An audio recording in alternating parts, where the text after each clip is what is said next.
If you're like me, you've probably received a dozen emails from your advisors, your attorneys, your CPAs, all about the one big beautiful act and all the many, many provisions. This is not more of the same. We're going to try to condense the bill to the few provisions that are meaningful to you as an individual investor. Hi, my name is Paul Carroll. I'm the CEO and founder of Avion Wealth, an elite wealth management firm based here in Texas. As you know, on July the 4th, 2025, President Trump signed into law one of the most sweeping tax reform in recent memory. Today, we'll unpack what this means for seniors, taxpayers, and families, touching on the deductions, itemized limits, and something called Trump accounts.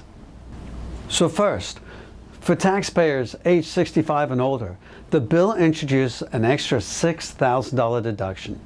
This is a temporary benefit available through 2028, and it's designed to reduce their taxable income. This deduction applies even on top of the standard deduction, but it phases out for higher income individuals, probably most of our clients.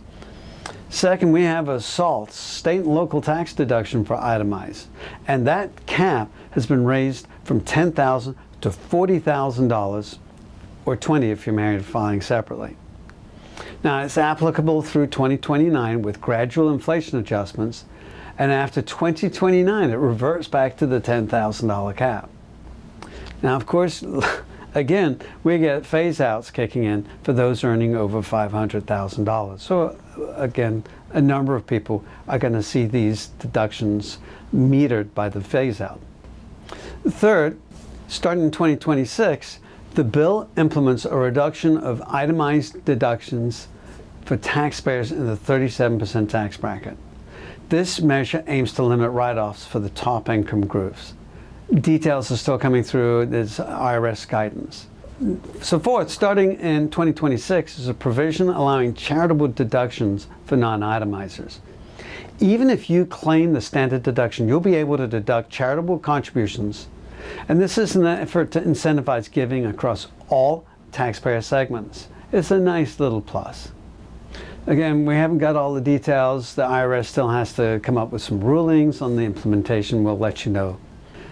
Fifth, and probably one of the most interesting, is the creation of what's called Trump accounts. These are tax-advantaged savings accounts where the federal government will contribute $1,000 for each child born between 2025 and 2028.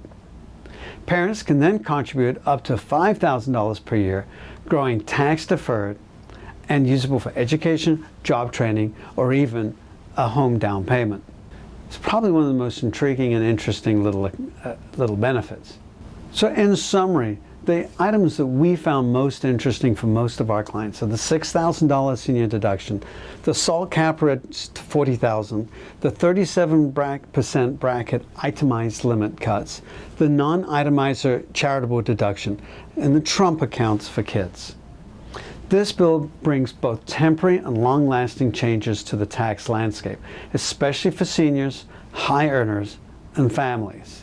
As you know, the tax code is a constant moving target, and it's our job to try to find those provisions that will most benefit our clients.